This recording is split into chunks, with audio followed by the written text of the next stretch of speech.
I stepped out on the pitch. The stadium was full. So there's 20,000 people outside. They're not even in the stadium. No, they're not even coming to watch. To the game. They're just amping the man. Them. It was mad.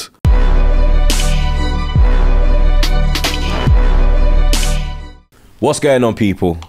TroopzTV back again.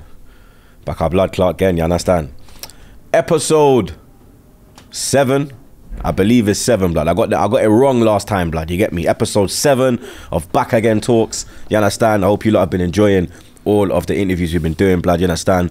We have another legend in the building, blood. You understand? Premier League legend, blood. You get me? Me and him, since I come into this YouTube thing, he's always showed man love. You get me? A lot of people show love off camera and in DMs and on social, but you actually show real love, blood. Like you, Anton Ferdinand, there's a couple of you like I'm like, yeah, you man are actual real brothers, like. So you've been on the podcast before, but to actually have you in person, it's an absolute pleasure, blood. And you get me, I have to big up my brother Anton Ferdinand every blood clot time. You get me, broski. How are you doing, man? I'm good, man. I'm good. Thank you for the intro. Come on.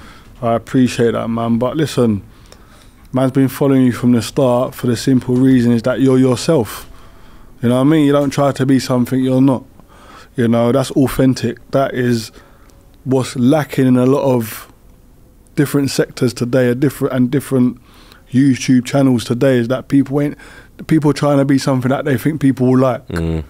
Whereas you're just your raw self, and but the fact that it cracks me up as well. When you, that's what accent the same thing. Is like, yo, fam. When you do have a meltdown about Arsenal, you know, like it just cracks me up, man. So yeah, man. Listen, the fact that you're yourself, for me personally, is the reason why, you know, I was like, right, this guy deserves his flowers, 100%. No, I appreciate that, man. But this show is about giving the man them their flowers, blood. You get me? And for me, I think you're a man that deserves your flowers, blood. You understand? I always had my eye on you when you was a footballer. That goal, the West Ham goal, the famous volley, blood. You understand? We're gonna take it back before that, though. You get me? Obviously, you grew up in Peckham, no? Yeah. And I know that obviously Rio's your brother, but did you have more siblings? Yeah, I've got more siblings. There's 7 of us. Right. There is got 4 sisters, 2 brothers. Rio and me. Then. Oh, so the 2 boys are first? Yeah. Oh, that's like me, Trey. Okay. Yeah, and then sister, brother, and then got sisters that are twins, are the youngest. Yeah, man. What's the age gap between you lot? So, obviously Rio is like what, 3, 4? No, me and Rio are 7 years. Oh, it's 7? Yeah. Then there's me, then there's Sean's 30, then 27, 24, and then 22. So that was a packed house, like as a kid growing up. Yeah, you know, like my mum and dad split up when we were young. So me and Rio, my mum and dad's, and then my mum and dad had their own families. Okay. But the beauty of it is that you would never think that we're not one family, you know, and that was driven by our parents, you know, especially my mum. Always, my dad's children were never felt like my mum wasn't part of their life, and vice versa, you know, and you know, since my mum passed away, my dad's been a massive part of my mum's children's life, you know, and that was driven by my mum and dad. You know, it took years to get there, but I'm lucky that it was done that way, because like, my kids don't see nothing but family, you know, and love. They don't understand yet the fact that some, like my mum and dad split up and stuff like that, but they just see their aunties and uncles, and that's all it is. What's the background of your parents? So my dad's from St. Lucia, my mum's from England, with a bit of Irish in her. I was gonna say she got a bit of Irish. Yeah, but so, like it's what was the house like? Because you got the Irish culture, you got the Caribbean culture. Do you know what? You got the Irish stew, and then you got the curry goat. There's beer food on the stove, you know. But do you know what? I swear, like my mum was brought up by a black woman. Okay. You know, so my dad, when my dad come to England when he was about 11. You know, when you come to England, like you go to look for your parents, you knock the door that they sent the address for, they're no longer there no more. So my dad didn't have nowhere to go. My dad then found them, but he lived on the street for a little bit. Went to school. Where did he come in London? He went straight into Peckham, straight to South East London. So that was the base, like. Yeah. Because my base, well, my nan, God rest her soul, her base was Brixton, Cole Harbour Lane. And then we moved over to, when my mum was born in South, my mum Brixton. Then we moved over to Northwest, and I was obviously Northwest, and then Northwest is forever now.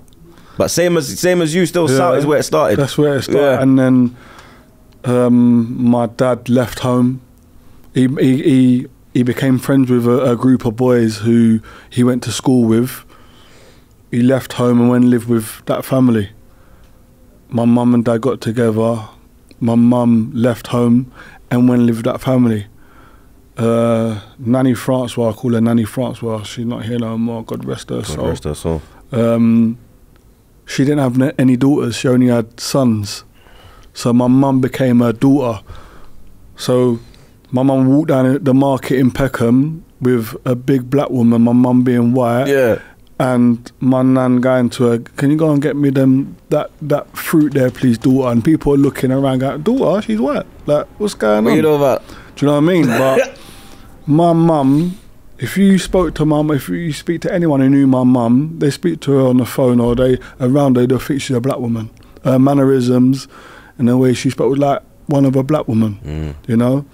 And that's like my missus still. Yeah, so it wasn't a case. Like it wasn't, and she couldn't cook. She can't cook English. My mum couldn't cook English food. No. She could, but it had a Caribbean. Just like can't this sound like my? Yo, do you know what I mean? Yeah. And I'm lucky, like, because my wife cooks Caribbean type food.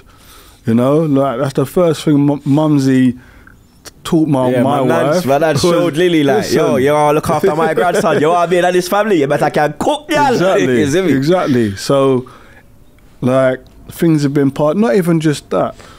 The more important things, like learning how to deal with black people's hair and stuff like that. What type of conditioner, what type of comb, what type of grease, what type of gel is for Afro-Caribbean hair. My mum had to learn all that stuff, and she learnt from her friends and from her her mum, Nanny Francois, you know, who she called mum in the end, and she just slowly passed that down. You know, so like my wife has that now, you know, and it's just a case of the generations understanding, you know, and always remembering and knowing the heritage of the Ferdinand family, which is Caribbean based. And you lot are very proud of it. 100%. As well. 100%. Because even the way you carry yourself. Yeah. There's a saying like, you know a Jamaican when you see one. Even though you're not a Jamaican, you know, like a Caribbean person. We have that walk, we have that aura, we have that something about us, like, and you lot have that in you as well. You have to stop calling us smoolies though, man. We don't want that, no. Yeah.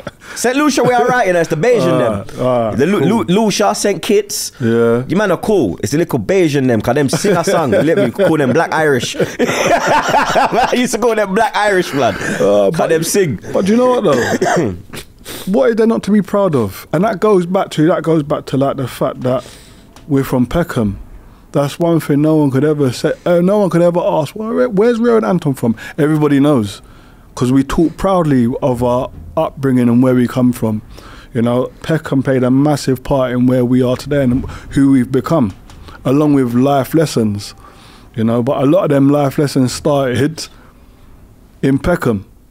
You know, and they weren't always good ones, but the ones that weren't good was still a lesson, you know. And I speak for myself here. I'm lucky that I had a dad who split up with my mother, but didn't move away. Kept it interesting. He moved east. He moved to the Yellow Brick, which was the estate which was next door to my estate. Okay, so which one was yours? Friary Estate. Okay. So he moved to Yellow Brick, which is literally a couple of roads down from my estate. So he was always present. Do you know what I mean?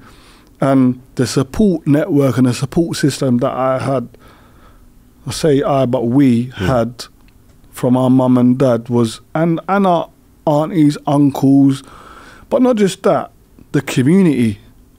And this is what I think is lacking now. Yeah. So you see on my estate, we used to play run-outs on our estate. Come on. And our estate was massive. Yeah. Like if I'm on the other side of the estate, I can't hear my mum shouting. Like can't see my block of flats. It's like Graham Park. Yeah, can't see it. We were called 300 blocks plus because we had over 300 flats on the estate. Yeah. So it was mental. So if I was on the other side of the estate and I was acting up, see my brethren's parents could tell me about myself. They couldn't put their hand on me, but they could tell me about myself and say, listen, sort yourself out. You're acting stupid. Sort yourself out. So I was always kept in check wherever I went. Was you mischievous? Do you know what? Because you're the little brother. So how was Rio? Because there's a 7-year gap. Did he? When you hit a certain so when you obviously 7 and 1, he's not really taking interest. When you hit 4, is that when he said, "All right, come, little man"? Yeah, but take you under my wing now. I know all of his brethrens. Like now, they're your elders, isn't it? Like if you was in trouble, the man never covered you. But now that I'm older, they're my brethren. Yeah, because it's the same age group now. Do you know what I mean? They're my brethren. That's weird, isn't it? When you're a youth, your brother they're like, bigger man for me. And then when you hit 18, 19, it's like, yo, they're my brethren. Yeah. Do you know what I mean? But it's also like the other way with my brethrens. They're brethren with my brother. They used to look at them as a little youth. Them. Do you know what I mean? Now it's yo. But that was the community feel that we had, and that's one thing. Like me and Rio, we still have that core friendship group. All might be separate in terms of age difference, but they all know each other. But they're still our brethrens. Do you know what I mean? It ain't like, we've met loads of people on the journey, but we never forgot about them. They're the most important. Yes. Because they played a part in the journey of us getting to where we had to get to. You know, and I say it a lot, like, when I made my debut and I made a mistake with the first 2 minutes of the game, and I'm hearing like David James saying, "Oh, you shouldn't even be here. You're rubbish." And then J-Mo, he was that harsh. Yeah, he don't admit it, but I remember it clearly. He's trying to lie. Yeah, he don't admit it, like, because. But do you know what? He don't. Obviously, it's like the wording's worse than what I'm saying. Of course. But for a senior player to say that now in this day and age, and to hear me, probably for him to hear me say that he said it, he's thinking, "Bro, why is he saying that?" But it's probably the best thing that ever happened to me. So thank you, J-Mo. Thank you for doing that to me. And admit it, blood. Exactly. Thank you. Admit it, blood. Do you know what I mean? Chest. Do you know what I mean? But then hearing the West Ham fans behind the goal, he ain't no Ferdinand. He's shit. Hearing all of that, my mind went to, rah, I didn't work this hard not to progress and stamp my authority on and get into the first team. And furthermore, I can't let down my family and my brethren that I grew up with, who really were better than me. But I managed to get here and they didn't. So you was all ballers? Yeah, most of us were ballers, yeah. But it was a case of like... What, you had the mental? I had the support, and the mental, but I had more, I'd say it was the support. So my family, so we go to a game, my dad's taking them, or my mum's taking them. We're on the pitch, I'm looking to the sideline, I see my parent. They're looking to the sideline, they're seeing my parent, not their own. That psychologically is there's a difference in that. Does that affect kids at a young age? Like 100%. If only 100%. So if you like, because some kids it's hard for their parents like to get them, so the friend will pick them up. Because like, enough times I pick up Trey's kids. 100%. Friends, sorry. 100%. But look at it like this, and I'm not saying that them boys don't make it, because they do. But it's harder. Fast forward to now in where you are in your life, yeah. You see, when you in America, if you don't have the support of your missus, do you do it? No. Of course not. Hell no. You need a support system to achieve your goals. Just when you're older, it goes from your parents to your missus, to your partner. You get me? And your kids play a part in that as well. It becomes your immediate family.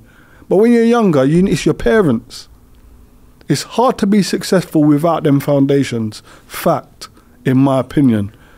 I had that and my friends didn't. But that's how much I understood and knew I wasn't just representing my family, I was representing my brethren as well, because at times I was thinking, right, like some of them should be there and not me, because they were better than me. Yeah, I was good, but some of these boys were cold. Where did you start out? I started out playing at Athenley. Okay. In Peckham Rye. Did you follow, like, obviously big bro centre back? Did you go straight into defence, or did you? I was midfield. Okay. I played midfield. I played between. Did Rio start as a midfielder and then he went? Yeah, midfielder, striker. But I was in between midfield. I didn't play striker. I played midfield and defence. I played both. So I knew I could play both. So that's where the tech comes from. Yeah. Yeah. So I knew I could play both. And to be honest, it was just like, I just loved football. Like Rio spoken about it before. Before Athenley, when I was about 6, I played in an under-8 tournament for our uncle's team. So they pushed you up? For our uncle's team, Bloomfield. But I was small. Yeah. Like I was small, but I was quick. And I had a drop of the shoulder and could slap a ball. Yeah. Yeah, I was technically good. And I was playing this tournament, and Rio remembers it more than me. Like, he's watching me, and I went past a couple of players, and I slapped the ball and hit the bar, and everyone went, "Oh my God, who's this guy? Who's this kid?" And you know what? That moment. Is that when it clicked? Yeah, like, because then, but you got to remember before that. Remember Cherno Samba? Cherno Samba, Charles, Goma. They all played for Millwall, but these are the guys that were spoken about. And Kieran Richardson. Yeah. He was causing mayhem them there. And then these are called China bumps. Yeah. But then when I started to get a bit older, really my upbringing on the estate made me just like, I just become different. Tough. Yeah. I become tougher. I didn't care who I played against. Brave. I'd go out there and be like how my mentality was. Like I say to you all the time when we speak about ball in the Prem, I might go on the pitch, I might stand next to Rio in a tunnel. I know he's better than me, but he's seeing that time in a tunnel, I'm the best defender that's walking out this tunnel going onto the pitch. I had that from a youth. I didn't care who we was playing against, who I was playing up against. I was the man. I was the best. And my district, the county team London, we won everything. We won absolutely everything we did. And I'm not saying it's because of me, but... You played a big part, blood. What do you mean? Yeah, you're in the team. But I played a big part, but I also, like, I grabbed games by the scruff of the neck. You take leadership. Yeah, 100%. I always had that thing where, okay, if you're not good, I'll do it. I'll step up. Give me the ball. Yes. Yeah. And that came into life. That wasn't just ball. Like I have a big thing that, like, even in my big age now, if one of our brethren is going through something, I tend to make, or my family members, I tend to make that my problem. Do you know what I mean?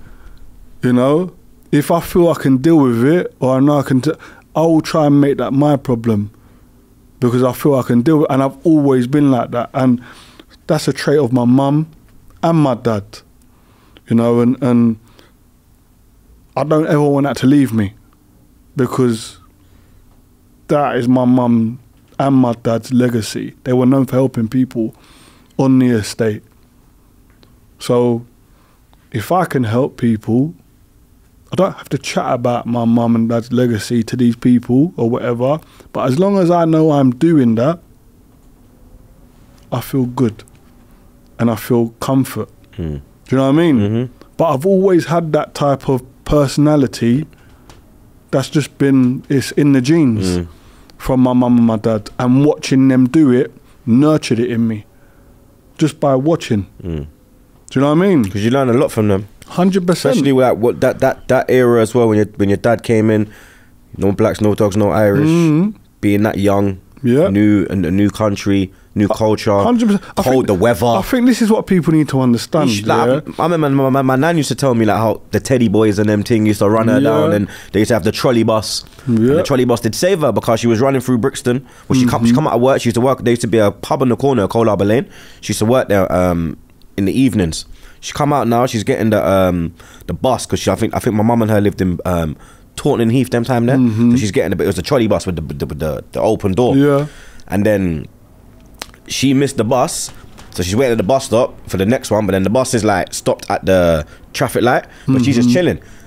About 5, 6 teddy boys come out of nowhere, blades, everything, and run after my nan. And then my nan's running. The bus went. The traffic light went green, and then the bus man still was looking in the mirror, and he see my mum, my nan, sorry, getting chased, and he put her on and gone. If they caught her, my nan dead. There's no my mum. There's mum. My mum wasn't even born them time. There's no my mum. There's no me. But this is the madness, and this is what people need to understand. Yeah, you see, my relationship with racism ain't just through my dad's experience of racism as a black man. You went through it personally. It was through my mum's experiences too. Because being with a black man, as a white woman being with a black man. You understand?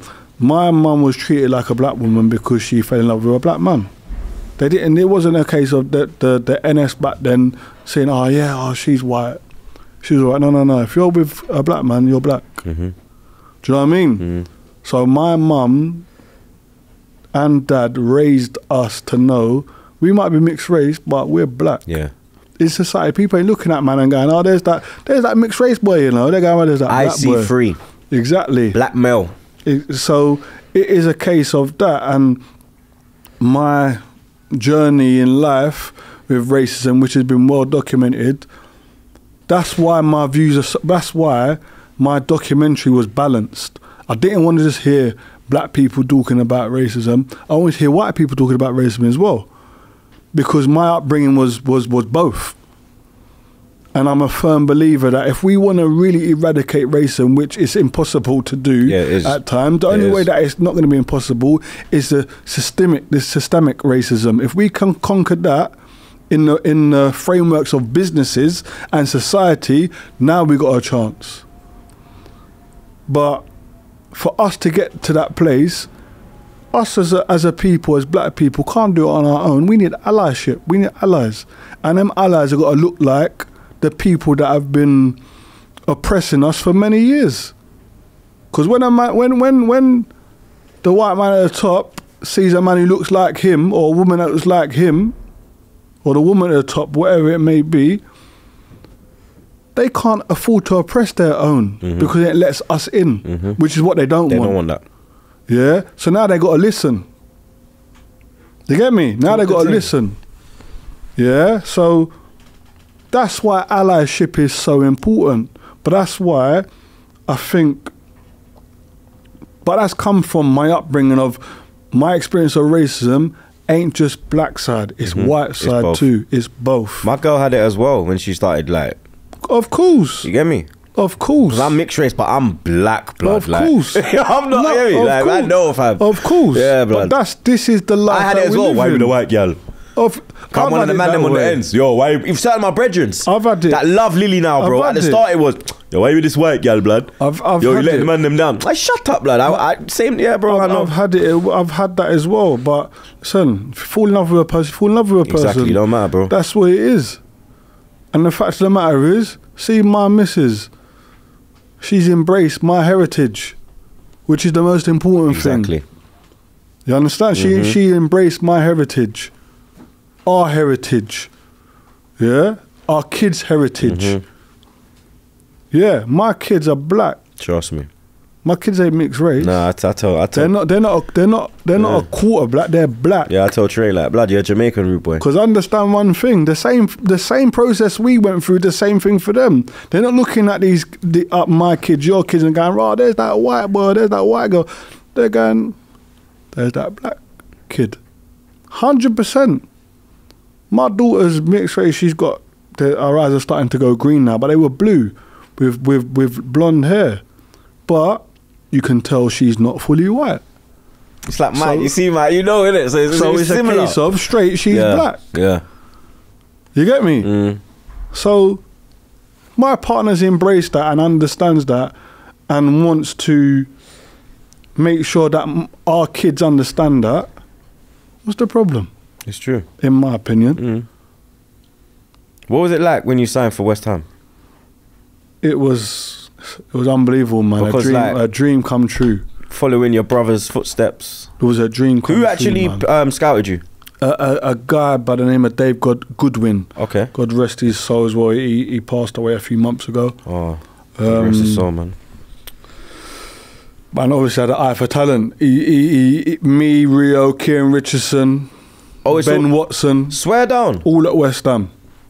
Richardson started at West Ham? Yeah. Blood, I thought he come to the United ranks, you know. He did. He ended up... But he went there from young. He left West Ham at 14. So it's like Sterling when he went Liverpool from a youth. Yeah. Oh, because he was at QPR. Yeah, but he's grounding, he's the foundation started at QPR. West Ham.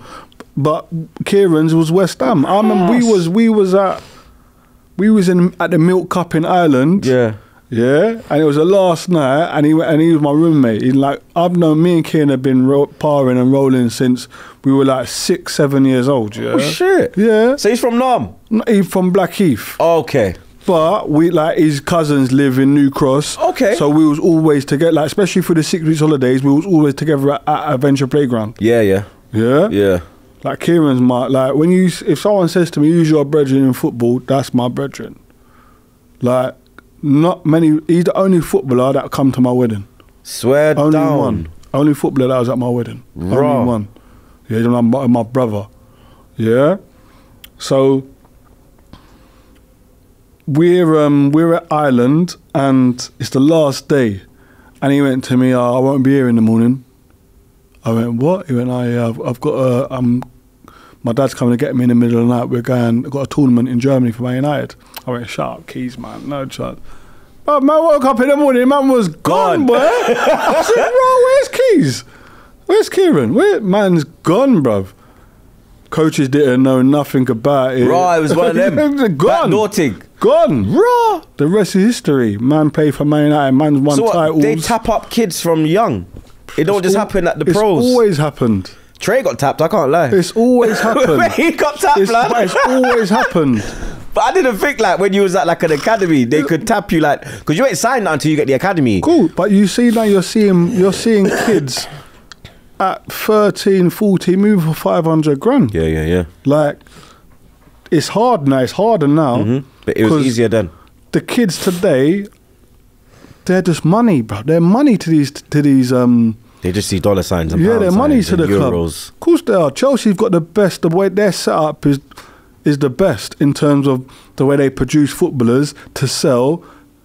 Like how much money they make off of their players. Yeah, off their common people. It's like, for West Ham, yeah, just sold Deck to you guys, yeah. Thank you. Where's the thanks, bro? Blood, I told you we was gonna. Remember when you tried to ring me? I said to you, brother, he's pulling up, bro. Yeah, I told you, blood, about City's lurking. But what I'm saying is,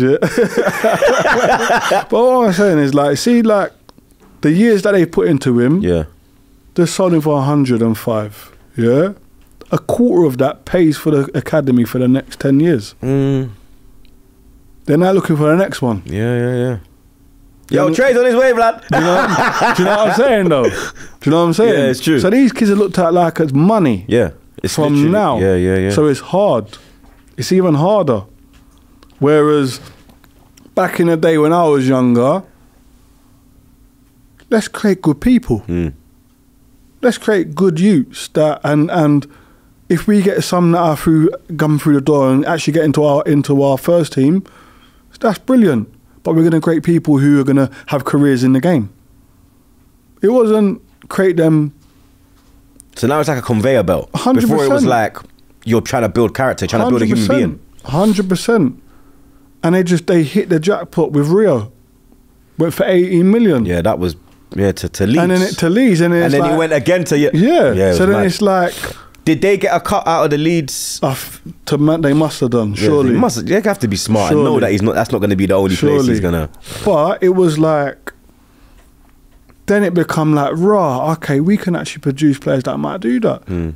Then now you look, when you go through the list of names, it's unbelievable, the list of names that West Ham, and I say Tony Carr, and the staff that he had around him, which they produced. But now, every player is looked upon like that. Every player at them ages is looked upon as a player who could potentially go for 30, 40, 50 million. And if you go for even more and you become elite and you're one of the elite ones, like a Declan Rice, that's a bonus. But we know we can get players that will be worth 20, 30, 40, 50 million pound. Dianagra, Grady, who was a winger at West Ham, West Brom bought him for 20 million. Do you know what I mean? It's big money. It's big dough. Big money. But every player from under 8s is looked upon as money now, so it's much, much harder. So, when you made your debut, how did they like come to you and tell you, yo, Anton? Because how did they bring you into the squad? Do you know what? Because you lot was in the championship that time. Yeah, but I was in the squad the year before. The year you got relegated? The year we got relegated. I didn't play. I was on the bench. I was going to say, I think 3-4 times I think I saw Ferdinand and I was like, what? I swear. And then I was like, oh, she's got a brother. Yeah, I was like, oh, shit. I was on the bench a few times. Like, when I left school, within the first 4 months, I was training with the reserves in the first team. Within the first 4 So from 4 17? months. Yeah. And I felt the pressure, like training with the first team. Because a lot of them boys, a lot of them guys, a lot of them men had played with Rio. Trevor Sinclair, Paolo Di Canio, Freddie Canute, Joe Cole, Michael Carrick. They all played with Rio. They were like the same kind of group, blood. Exactly. Like, yeah. John Monker, not like the Steve Lomas's. Lazaridis. Exactly. Yeah, I remember all them. They all played with Rio. Yeah, it's true. So they was expecting Rio to come through the door when I come to train. So I was like, rah, I need to do something quick that makes them like, no, rah, this boy can play. And he's like Rio. And I remember it. I got a ball in the middle of the defence. Freddie Canute, Jermaine Defoe, they're like coming to put pressure on me. I turned towards my goal and they both come to pressure and I crafted it between the both of them and stepped out with the ball. And when I done that, I was like, I could relax because it was like, rah, Rio's here. Yeah. You get me? It was like, rah. So then the shoulders went back and I was like, rah, man's arrived, didn't I'm here. And like, I remember some of the boys going, that's unbelievable. And then a few of the coaches and that was the start of my journey. Then Glenn Johnson went on loan to Millwall, which freed up a spot. Okay. In the squad. And I remember my first time I went to your rivals. The first time I was in the squad at White Hart Lane. Yeah. And I remember turning up for a pre-match meal at Upton Park before we got on the coach. My dad dropped me to Upton Park for the pre-match meal.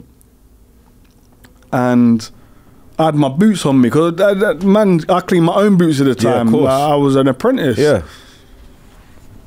I walked in with my boots and that. I remember Trevor Sinclair just bending up. He was just laughing. I said, what are you laughing at? He went, well, you're not going to need them. What are you bought your boots for? I said, in case man's on the bench, bruv. Like, I don't know. I've got to be ready. And he just started laughing. You're not on the bench, bruv. Like, you're not ready. like, you're not ready. I was like, well, I've got to be ready. I've got to stay ready, though. I've got to stay ready, though. Went there. I walked in. It was the first time I saw Ferdinand on a shirt, but it was mine. Yeah. The Prem badges, it was mine. And I was number 35. Yeah? The feeling. Oh, my God, troops. The feeling. Remember, I've always seen Ferdinand, but it's Rio's. The feeling that it was mine. Right, man's got a squad number. And it's it's Anton Ferdinand. It's not Rio. I'm not wearing Ferdinand for Rio. I'm wearing Ferdinand for Anton. Yeah, the feeling was nuts. Was a joke, like madness. But man went on the bench. But then the manager, he went to me, Anton, I want you, this is a learning curve. Glenn Roder. He went, this is God rest his soul. Yeah, God rest his soul. Yeah. He went, this is a learning curve for you. I want you to watch and see the way players prepare for games. But also, I'm glad you brought your boots. You're going to warm up with the team. So man went out. Do you know what the man is though? I couldn't wait to just clap the fans. Because obviously I'm a fan myself. Yeah, so you're like, you know, when you go and play charity matches and that, what's the first thing you do when you come out of the tunnel? You go, you do that, yo. Like, I'm like, yeah, you're down there, come on. Exactly. Yeah. I'm no different to anyone else, but I couldn't wait to get out, go for the warm-up, and go into the weigh-in and go, man's here. So everyone goes, who's that? Who's that? Ferdinand. And then they look and it's like, Anton. Right, Anton. And it's like, okay. That was the start of my journey. Then we got relegated. I was on the bench at Man United. Okay. So I'll go to that first. I was at the bench at Man United. So is that the first time you met, you and bro bucked in a but he was injured. Oh, snap. Yeah. But I didn't know I was on the bench. Yeah. So I went out to look at the pitch. I went out to look at the pitch. And then Sebastian Schemmel, the right back, he come out. I remember him. And he went, Anton, you're on the bench. I went, no, I'm not. What are you lying for? I'm on the. He went, you're on the bench, Anton. I said, stop lying, man. He went, Anton, if we're winning, and we're winning by a few goals, I'm coming off. And I'm saying to the manager, I'm saying to him, bring Anton. I'm coming off for Anton. I went, shut up, man. I'm not on the bench. He went, go and look for yourself then. So I went in. As I went into the tunnel, you know, as you go into the main tunnel, then you do it. It used to bus a left, and the home and the away dressing was down in that little tight little yeah. Rio was just outside of Sir Alex Ferguson's office, chatting to Sir Alex Ferguson. Yeah, and I went, Rio, I'll be back in a minute. I'll be back in 1 minute. I just need to check something. I went in. I see man's name on the list, innit? Sub. I couldn't wait to go out and tell Rio. Yeah, I walked out of the flipping changing room and I forgot Sir Alex Ferguson was there, and I went, Ree, I'm on that bench, bruh. Like that, I swear. Your head was gone. I swear. No, but it's understandable, blood. And Sir Alex Ferguson started laughing. I went, shit. So sorry, Sir Alex Ferguson, sorry. And he just started laughing because it's like his little bro, like he's excited. He kind of and I could see how proud and how happy Rio was. Yeah. And it was just like one of the best days of my life, man. And that was the only time I was on the bench that season. I travelled a few more times, but it was the only time I was on the bench. And then we got relegated. And that summer, I went and I worked. When I mean I worked to make sure that I was fit. I was first team fit. Forget youth team fit. I'm 18, yeah? I've only done one pre-season in my life properly. I need to get first team fit. So I worked and worked and worked that summer, went back to pre-season with the first team and just hit the ground running. Went on my first tour with the first team, went to Sweden and played every game. Right back. Played every game. Right back, I played every game. Who's the manager then? Glenn Roeder. Still Roeder. Played right back. Then the last game we played PSV at home. I played right back against Iron Robin. Rotted. And I tied him up, bruv. And this is Iron Robin before he was Iron Robin. Yeah, But it was a hard game. It was a hard game, but I tied him up. Yeah? Because I didn't mind 1v1. I didn't mind, like, I was cool I didn't feel isolated being 1v1. I didn't mind it. Because I always backed my pace and reading of the game. Yeah? And then now we're getting closer to the first game of the season. But there's mad pressure because we've just been relegated. Yeah, everyone was expecting you to bounce straight back. Exactly. It took a couple of years. So we're doing shape the day before the game, and I'm in the team. I'm like, rah. And then Glenn Roeder, after the training session, Glenn Roeder went, you do know what's happening, don't you? You're starting. And I was like, well, yeah, but until it's confirmed, I don't know. And he went, you're starting. So make sure to tell your family. I went, rah, okay, no problem. Rang Rio, rang Dad, rang Mum. Rio it was live on Sky. Rio come to the game, and I made a mistake in the first 2 minutes of the game, man. The first 2 minutes. And then I just remember looking at the Sky going, right, is this what first team football is? I said, but you know what? I ain't worked this hard. Like, sort yourself out. I didn't make a mistake after that. We won the game 2-1. Oh, wicked. And that was the start of my career. But the reason why I'm saying that is because that could have been the start and the finish and the end of my career on that day. If I would have let that mistake get to me, I'm not sitting here today chatting with you. You don't want to chat to me. No, it's true though. It's true. You don't want to chat to me. Well, like, bro, it has been like someone who he played one game. Cool. You're not chatting to me. But it was that moment. everything that from the age of 4, 5, 6 to that moment at 18, everything that I had done, I had gone through, and my reason why for doing it all helped me to go, do you know what, fuck this. I ain't letting this affect me. And I managed to do it, man. And Glenn Roder after the game going, I must give Anton a shout out because it could have been very different for him today. The mental strength he showed, brother, that age. Exactly. It's you, them, take note. And he said, now I know. You're ready. You're ready. And by the way, you're going to have a career in the game because you can deal with that. Who did you play alongside? I played right back, so it was me. So what was the back four? Me, Thomas Repka. Oh God, what an experience, man! There, you know, seasoned pro. Christian Daly. I remember him. He was at fucking Derby, innit? Yeah. Yeah, he had that. He kind of. Yeah, Did he have black in him? Pause. No. Because the way his hair was, blood, it was Scottish. But even the Scottish though, because I thought he had a little mix in him. Yeah, he might have somewhere. I'm not his sure. hair was. He had I said, like a curly afro. And I can't remember who played left back. But I know it was me, Thomas Repka. Robert Green in goal? No, David James. Oh yeah, J-Mo, sorry. J-Mo hammering me. And then in midfield was Carrick and somebody else. Don Hutchison played right wing. Everton, innit? Yeah, left wing Everton. Oh, Matt Everton. Yeah, and he was rapid. Yeah, he was rapid. He was underrated. Very underrated, bro. He was a real problem. Yeah, and then up front was Neil Mellor and Jermaine Defoe. And David Connolly started on the bench, was fuming, come on, scored, and went nuts. Went nuts. You dare not play me. Like, went nuts. And he started every game since after that. No, he did it. Did you drop again? No, he started to play, but then got took out the team. Neil Mellor come back in. Yeah. We actually picked Neil Mellor up on the way up to Preston. Swear to God. I didn't train with us or nothing, and he started ahead of Dave Connolly. That's mad. And Connors went nuts, man. That's crazy. Yeah.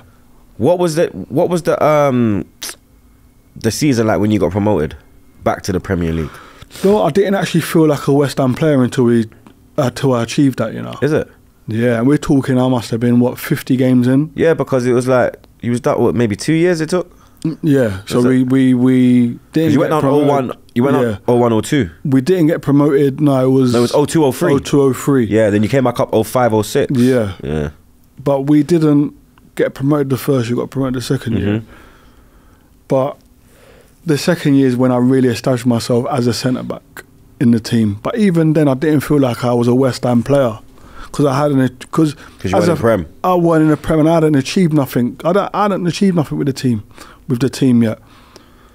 So I didn't feel like I warranted being known as a West Ham player yet, because that was the fan in me.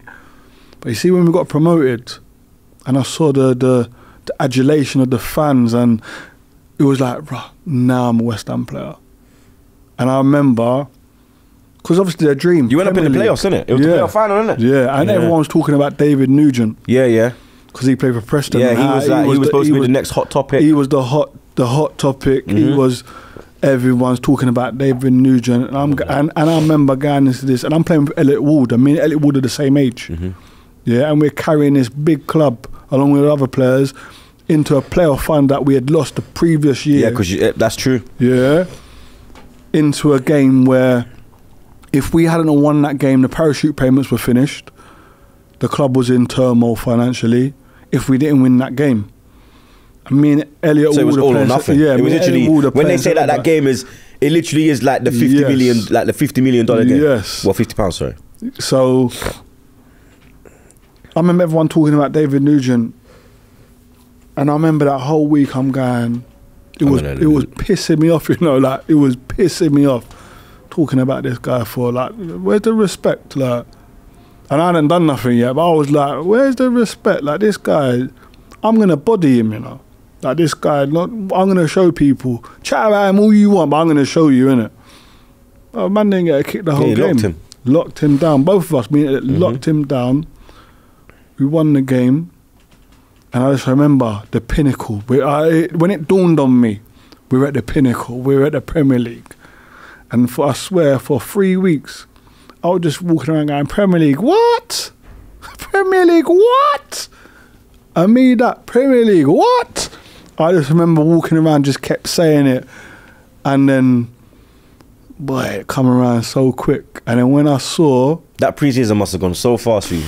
Madness. That's the fastest pre-season, isn't it? It was a madness. But you blink, you're in the opening game of the season. It was a madness. And our last game, I think, was against Roma at Upton Park.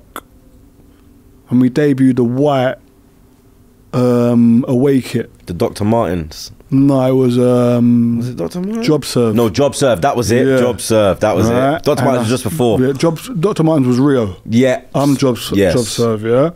You had that thing like. Yeah. Yeah, I remember, blood. So you know the white kit. You know it well, bro. Yeah, yeah. We the one you we beat wore. Man. Yeah, we're gonna talk about that, blood. Don't worry. The one we wore at Highbury. Yeah, and you made Campbell leave at half time. We want to talk about that one, blood. But I swear, we debuted it and I scored in that game. Yeah, in the last pre-season game. And then Blackburn come around quick, first game of the season, Premier League. There's been it home or away? Home.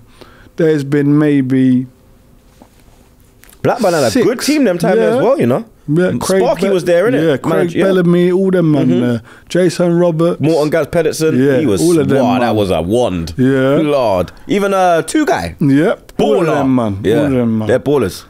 And you know, in about maybe 6-7 times in my career, I've had games where the week leading up to the game, I just knew we were going to win it.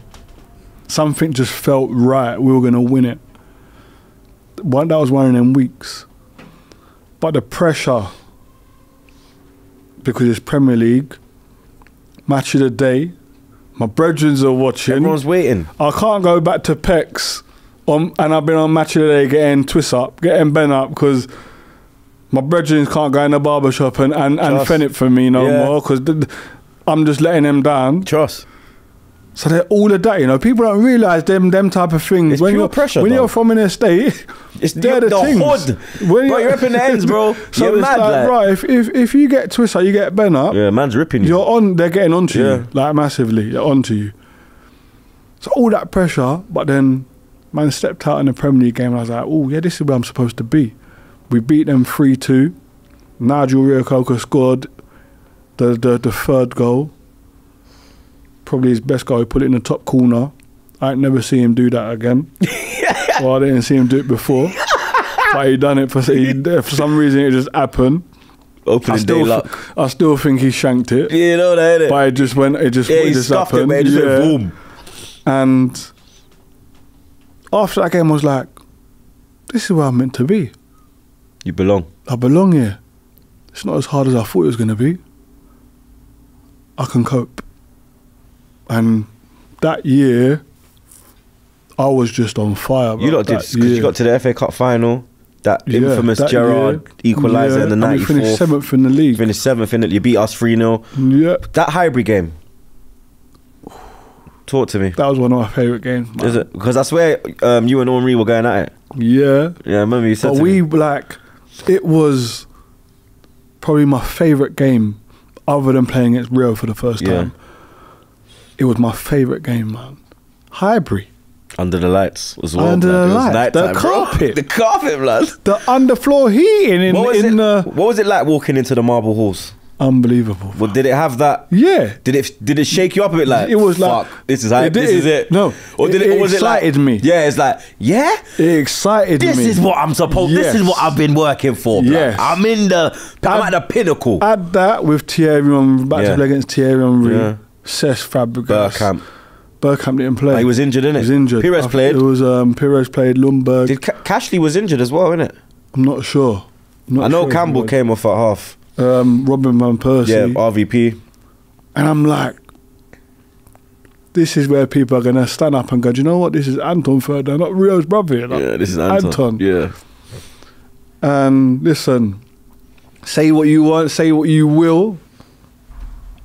I pocketed Henri on the day. Yeah, he did. I'm not gonna lie. I did. He did, blood. And these man made Campbell leave the club, leave the thing at half time. Bobby Zamora did. Bobby Zamora. When he Brother, I have never seen Campbell get the run around like that, bro. Even at Tottenham, bro, I was like, nah, something's wrong. Something's wrong because this ain't. Everyone was beating us, bro. I don't know what was happening. That I know we lost Vieira, but we didn't I didn't think that was to cause that kind of drop in the Premier League. You still had Edu, no? Still, Edu left as well. You had Gilberto Silva. Edu went to Valencia. It was Gilberto and Cesc Fabregas. Yeah, Cesc was 17. Yeah, was a baby. Balling, but he was balling. But yeah, Bob. I remember Bobby just bodied Sol, man. Bro. Bodied him, and I was like, raw. I remember that barge. I was like, yo, no one moves. That's a foul today. Yeah. Clear foul. But I swear, the way he bodied him. Then what was it like in the changing room after? Unbelievable. Do you know what the best thing was? You man must have been saying, yo, Bobby, how you bad at the man, son? Nah, do you know what was the best thing? You said him at Brighton. Do you know what the best thing was? I got Thierry's shirt. Yeah, because he asked for mine. Yeah, And I swear that was... and I didn't really ask for shirts, you know. I felt embarrassed. Like, going and asking for shirts. You didn't think that was a... Nah, but like, I got loads of shirts in the end, but I wasn't like someone man doing at half time. Yeah, no. Yeah, no chance. It was never on my mind. I was going to war. Like, I look a man in a tunnel, look at you in a tunnel, and let you know what time it is. Like, example, FA Cup semi-final. We'll go back to the hybrid game. But FA Cup semi-final, I'm playing against Stuart Downing, who I know from 21s. My brother know him from 21s, England. Semi-final, I'm playing right back. Semi-final at Villa Park. Man tried to come and say hello to me in a tunnel. I said, bro, you put your hand out to? It's FA Cup semi-final, brethren. Get the boy at your feet just a little bit. I'm going to put you in rows there. Understand that, yeah? I ain't fucking about today. Man didn't come near me the whole game. Because he knew, it's on site. But I was like that. I like that. Do you think I want your shirt? After the game, I come for your shirt. But I went to Thierry after, and I went, like Thierry, can I have your shirt, please? Was you a bit timid when you did it as well? 100%. Like, King blood say, listen, respectfully, my man, he's one of, if not the best to ever play in the Premier League. Facts. Yeah? Thierry. Not many people can say they played well against him, let alone got his shirt. No one can say they locked him. Do you know what I mean? It's short list. So I went to him and I said, like, Thierry, can I have your shirt, please? And he went, yeah, but can I have yours? You want mine? Mouth drop. You want mine? And he went, yeah. And to me, that's when like, man respects me as a player, you know. Forget I'm realised why he respects me as a player. Otherwise, man ain't asking for the shirt. Yeah, he would have just said here and just Do you know what I mean? Man asked for the shirt. And I remember I bopped off, you know. The swagger was mad after that. I tell you, I bopped off. And I was with Marlon Held and Nigeria Coca. And I was like, did you get Thierry's shirt? I said, yeah. I said, but bruv, did he ask you for your shirt as well, though, bruv? Like, did he ask for mine? He said, yo, run it back. You asked for mine, did he ask for yours? They're like, no. Respect levels, bruv. He respects me, innit? I was on cloud 9. Absolute cloud 9. I couldn't believe it. That big king Thierry asked for man's shirt. I said, oh my God. And just that game was... The way we took it to you, no fear. Nah, it was no fear. No, and we played that whole year like that. Yeah, you did. We played with no fear. Pardew, innit? Pardew. Yeah. No fear we played with. We took it to you. You know what the best? You know why? Because seeing our team, we didn't mind playing 1v1. Especially at the back. I didn't mind being 1v1 with anybody. My partner, Danny Gabidon, didn't mind being 1v1 with people. I didn't have to rely on him. You look at your best years, yeah, or one of your best years, when you was winning everything. So didn't have to worry about your Colo. Didn't have to worry about him. Colo didn't have to worry about So. Just do your job, innit? Same with Keown and Tony Adams. Now fast forward to last year, where you took City near enough to the end. You had a defensive partnership that didn't have to worry about each other. Do you understand? They sniff danger when they need to and cover when they need to. But in terms of 1v1 duels, Gabriel don't have to worry about Saliba. Saliba don't have to worry about Gabriel. Do you know how big that is? You look at all of the teams that win stuff. Their centre-back partnership don't worry about each other. Yes, they cover each other and play the game and sniff out danger. But in terms of your one-on-one duel, if I've got to worry about my man, but I've also got to worry about if you get beat, it's a problem. It's a problem. Like if Danny Gabidon, if Thierry Henry was one-on-one with Danny Gabidon, I didn't need to overcover. I didn't need to. Because I was confident that he would tie him up. Was that your best partnership? Yeah, which allowed me to stay with my man. You get me? Whereas see now, some people overcover and that player can pass that to the strike partner or the midfielder, the deep midfielder running, which then takes you out of the game. If the pass is right and the first touch is right. I never had to do none of that. And Danny Gabidon never had to do none of that either. You get me? So having that allowed me to just concentrate on what I needed to do and allowed me to flourish. And likewise with Danny Gabidon, one of the most probably, in terms of centre-backs, one of the most like underrated centre-backs that I played with, if not the most underrated centre-back that I played with. Good on the ball, had a great ball into the front man, could read the game, could jump, and could play 1v1. It's just injuries hindered him, man. When you left West Ham, you went to, it was Sunderland after that, Yeah. innit? How was it like leaving your boyhood club? Like, the was club hard, that you man. wanted to break through, you're a fan as well. You're going up north, way up north, blood. Yeah. That's like Scotland, blood. Yeah. You know what I'm saying? I'm like cold. Cold up there. Chapping! It's cutting up there, dog. Cold. Do you know what? It was surreal, you know. I didn't want to go. I made it very, very apparent to the football club I did not want Was to it go. because of the size of the offer? No, nothing to do with... I never played football for money, you know. No, I'm saying the offer that they put in for you. Yeah. That West Ham couldn't turn it down. Yeah, they couldn't turn it down because it went 8 mil. They would have took 6 million for me, but Sunderland paid 8. Remember I told you the story about Arsene Wenger didn't want to pay the 6. He'd only pay 4. Yeah. Yeah. But they wanted 6 and Sunderland paid 8. And I made it very, very clear I didn't want to leave. And they was like, the sporting director at the time was Nani, his name was Nani, Italian guy. And he called a meeting and man just played on my heartstring. He said, Anton, if you don't go, the club's finished. Like financially finished. And but before that he was going to me like, Roy Keane, he'll make you a better player. I said, bring Roy Keane here then. Like, and 2 weeks before that, Alan Kirbishley had pulled me and Mark Noble into the office and basically said, I'm going to build a team around you two. My team, the team that I build now is going to be around you two. And then 2 weeks later I was gone. Or 3 weeks later I was gone. And then what happened was, they said to me, if you don't go, the club's finished. And I went, okay, well, I'll go and see what Roy Keane's got to say. At first I was still saying no, still saying no, and they were pressing me. Like, even like trying to show me, man, the books and that. Raw. Like it was that mad.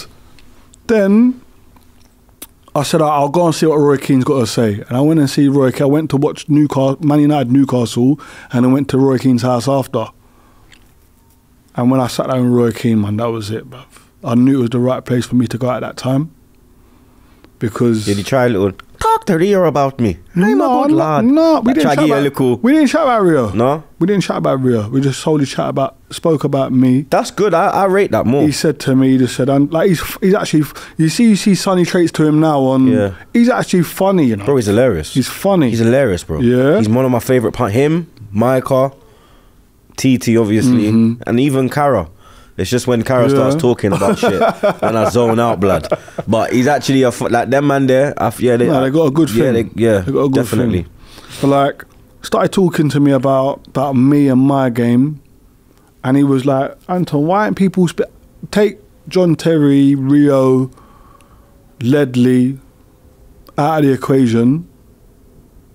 Why aren't people talking about you for England? Well, I don't know. Because because your managers don't speak about you enough.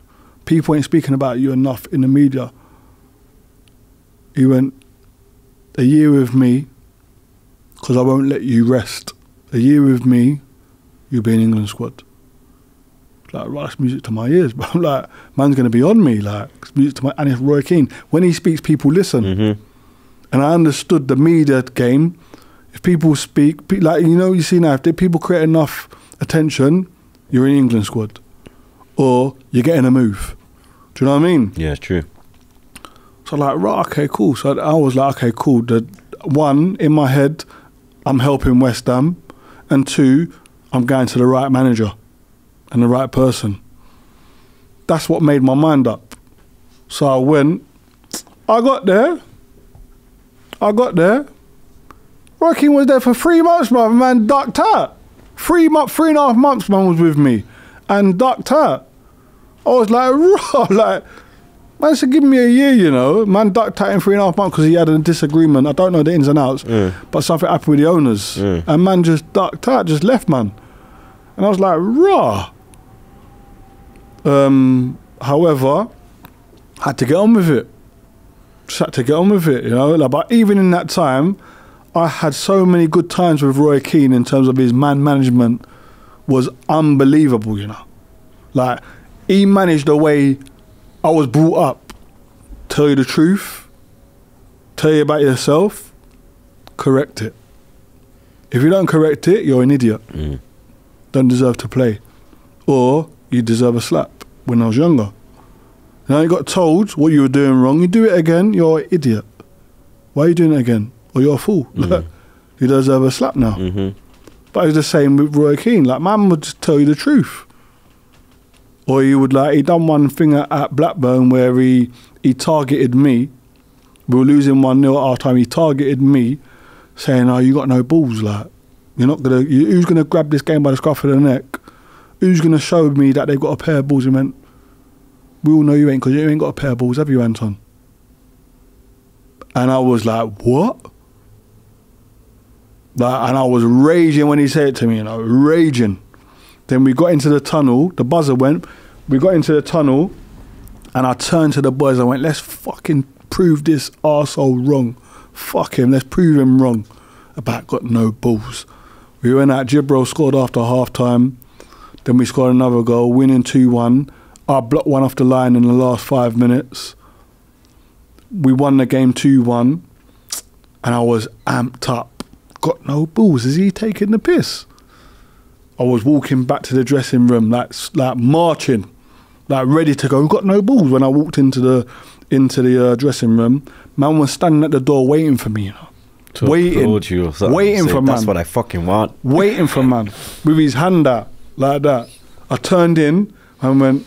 I put my hand out, I shook his hand. He pulled me and went bang. He went, I knew he was gonna fucking win this game, and started laughing. And that was the end of it, you know.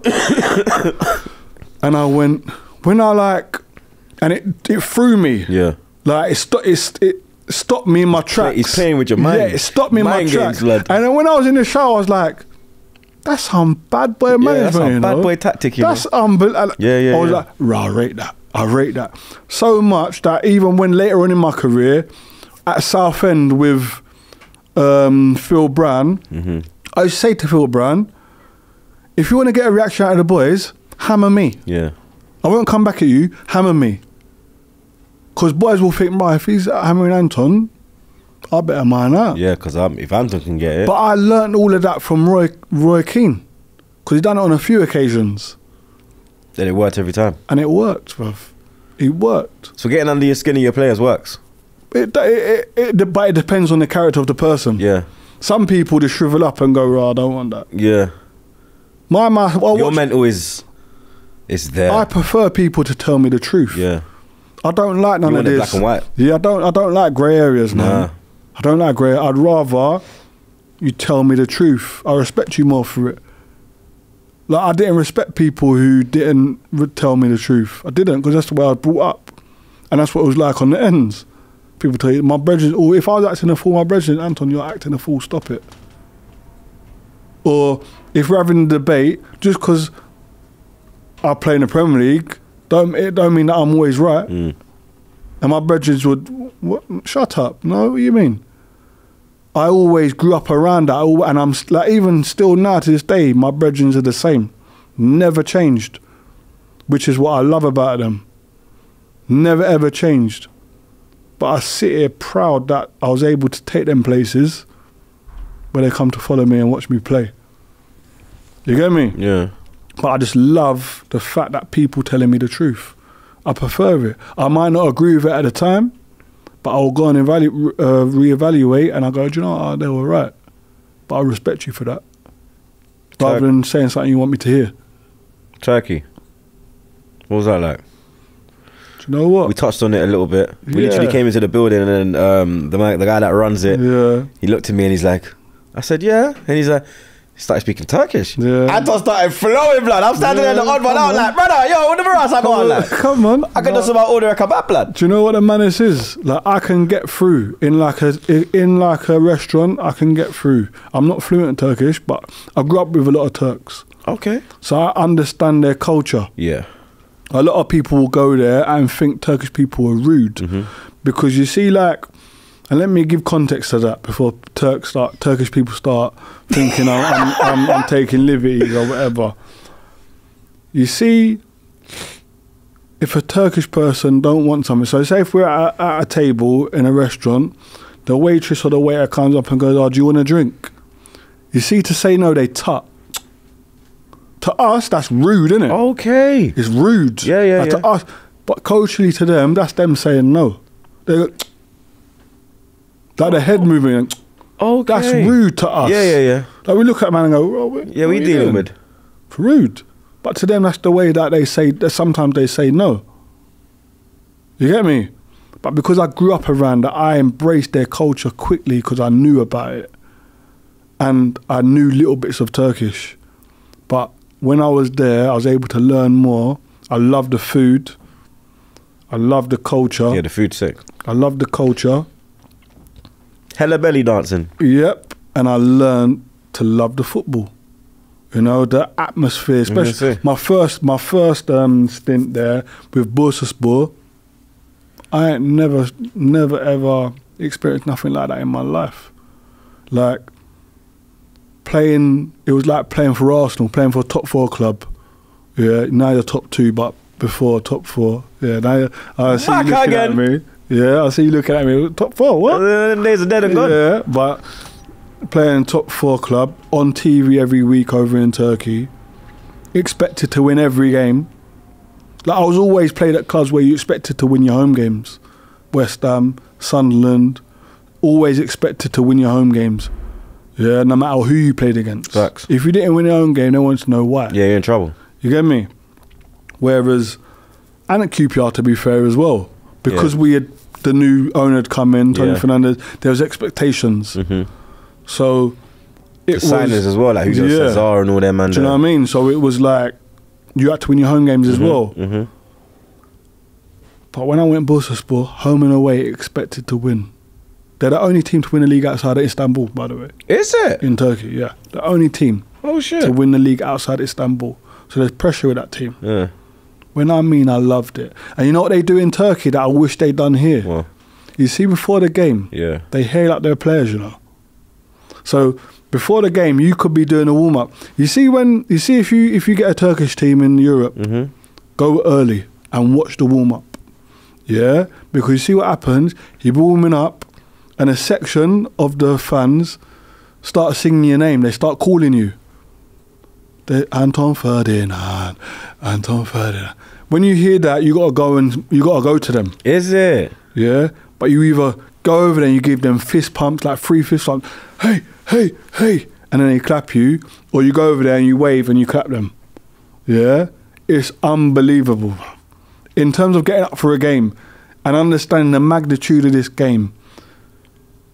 So when we play Besiktas, which is a rivalry where fans have been killed in that rivalry. Yeah, because Turkey's different, bro. Different. Fans have been killed in that rivalry. So the away team ain't allowed to bring away supporters in that.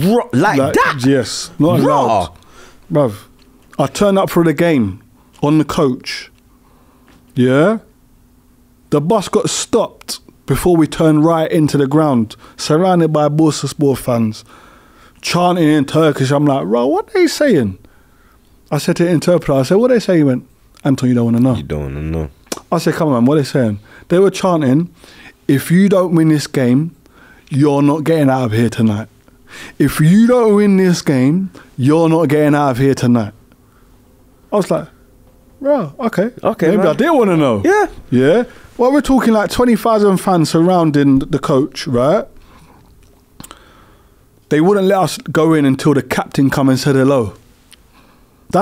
When I mean they put their players on a pedestal, the captain come and said hello, they parted like the Red Sea, and we went in. Yeah? How long it take for me to get from the coach to the dressing room, have a wee, put my wash bag down, and then go out to look at the pitch? We're talking 3 minutes. I stepped out on the pitch. The stadium was full. So there were 20,000 people outside. They're not even in the stadium. They're not even coming to watch. To the game. They're just amping the man them. It was mad.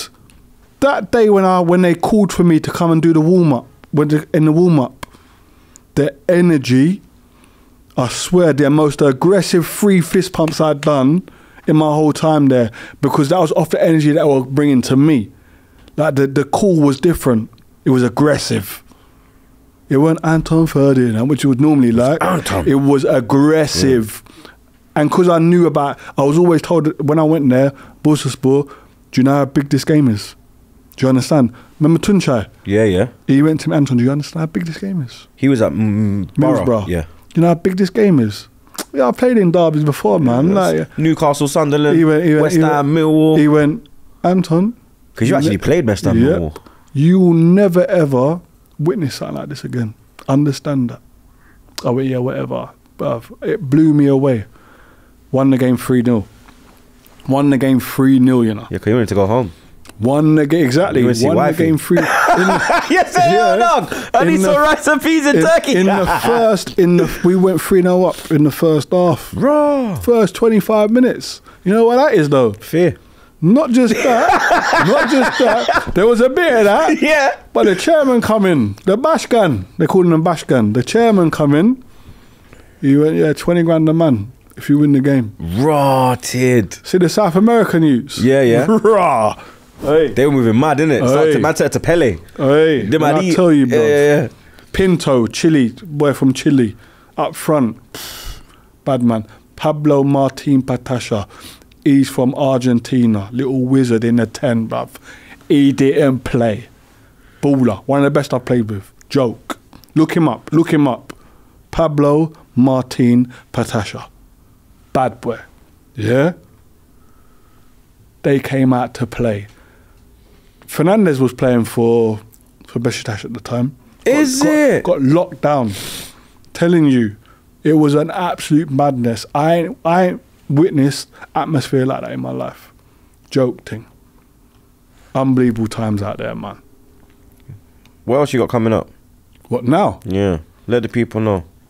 Well, I run my own. Because obviously we see you doing. We see your lovely show. Yeah, the We've got take eyes on that. Yeah, blood. The take on, man. You need to come on that show, Yeah, man. I know. I pulled up on Harry as well, blood. Yeah, you need to come on that show. Yeah. 'Cause it's more like a debate show. Yeah. So we can debate. It's more my thing. So we can debate. Yeah, blood. You know what I mean? I'll make sure you come on when Arsenal lose so I can give you something. You see how they run up on You Rio get though? me? Joe lined it. Yeah. He said, yo, Rio didn't even know I was pulling up that day. Yeah. When I bust the corner, he's like, oh my days. He didn't Yeah. even tell Howson. But what I'm saying is, you need to come on. Nah, I will. You need to come on. 'cause Definitely, it'll be bro. good, and we can get into it. Yeah, like when we play. Yeah, 100%. That should be the perfect time. 100%. Yeah. You know what I mean? That should be the perfect I time. think that would be good. But I'm doing that. Starting to do a bit more stuff with TalkSport. But my passion and stuff, I got a football group called Ferdinand Football Group, which is based in Essex. We've got franchises, so we've got one coming in North London. We've got one in Kent, one in Leicester, Colchester, Wicked. Southend. They're franchising Wicked. all over the place. Give me the link because I'm I going to will put do. that in the description, man. And really, just based on myself, I didn't realise how much football taught me in terms of soft skills for life until I retired and started to transition.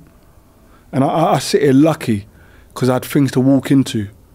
I sit here lucky because I had a football agency to walk into and start working straight away. So there was no period where I was like, what do I do? And I still found it hard, by the way, transitioning. But I had something. I had something to do. Yeah. But I realised I'd use all them soft skills that I'd learned in football. I could use in different sectors, in different fields. The basics: a work ethic, resilience, being a people's person, being able to chat with people, you know, taking on information, delivering the information when I need to practically, whatever that is. I learnt all them things playing football. So with Ferdinand Football Group, it's about creating the person, not just the footballer. I'm a firm believer, if you create the footballer first, the person is normally an idiot. If you create the person first, the footballer follows. Yes, but we use football as the tool and as the vessel to make people understand. So an example, I use Trey as an example, yeah? See, when Trey gets older and he's working, he could be working in an office. You as his dad can't go into the office and go, why my son got that project and why did you give it to somebody else? You can't do that. He's big people now, you can't do that for him. He got to do it himself. But you see the kids of today, they don't have them skills because they're always on their phone. Whereas in Ferdinand Football Group, your coach, we do like parents' evenings. Players have got to ask the questions, not the parents. They've got to ask the questions because it's a life skill to ask a question that you're scared of knowing the answer to. You understand? So once they ask the question and the coach gives them feedback, now it's about what do you do with that feedback? Do you sit on it or do you go and action it? Now you got to action it because it might be that you're now not playing because you're not doing that. Or you might be going down to the team below because you're not doing that. But to get back to where you was, you now need to action that. But you need the information first. So it's teaching them these little nuances, these little things, these little soft skills, but we're using something that they love, which is football. You take in things more when it's fun. I don't know about you, but when I was in school, unless the lesson was fun, I didn't learn nothing. No. But when it was fun, if the teacher made it fun, I was engaged. I'm now using football as a tool to do that through Ferdinand Football Group. And we got over 1,000 kids across Essex. Wicked. And we know that it's what 0.5% make it in the Premier League. It might be less in the Premier League, 0.3 or whatever.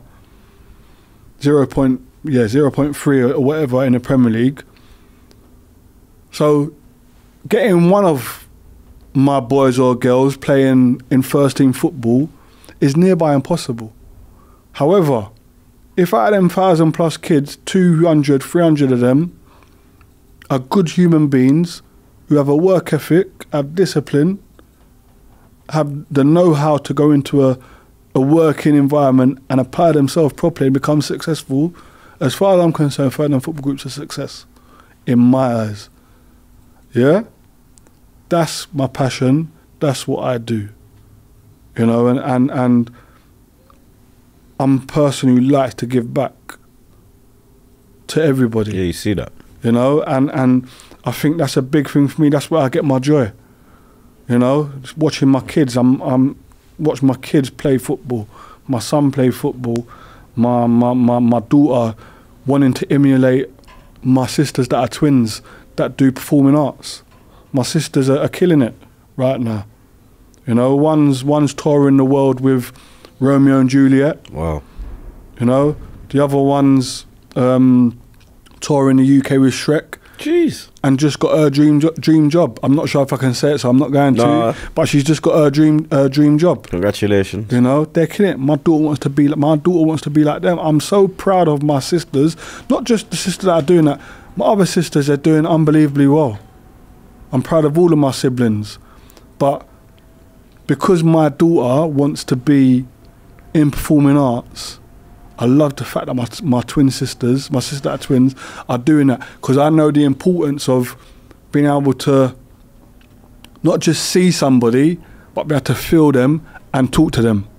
I had that with Rio, which allowed me to get further than other people, because I could see, feel, talk. That's why I like to be present in Ferdinand football groups, so people can see, feel, talk to me. Do you understand? My daughter has that in my sisters. You know, so I'm lucky. You're blessed. I'm blessed. And listen, I right now my thing's really about my family and continuing the legacy of my mum and dad, and we're so quick to talk about the people that are no longer here. Like I talk about you, it's a thing that we do. When someone passes away, we give them their flowers, we chat about them. We chat about them more. Let's not forget the ones that are here today still. My dad deserves his flowers because he played and continues to play an important role, not just in my life, not just in my siblings' life, grandchildren, but his grandchildren's life. And he deserves his flowers for that, man. Anton, it's been emotional, blood. Nice, bro. You understand? Like, man appreciates you coming on, bro. Anytime. Had to give you your flowers, blood. I wish we could have done it longer, like, but we'll probably, blood, we need a part 2 on this one. I can't lie, blood, because there's more that me and Anton can talk about. Like, we might have to start a little pod. I can't lie, blood. Yo, hey, 5. Yo, Rio. Yo, I'm a free agent, you know. Yo, see, back again. There's no barstool, blood. You get me? It's just big troopy, you get me? But big up your damn self every time, bro, man. You get me? Make sure you lot keep an eye on Anton.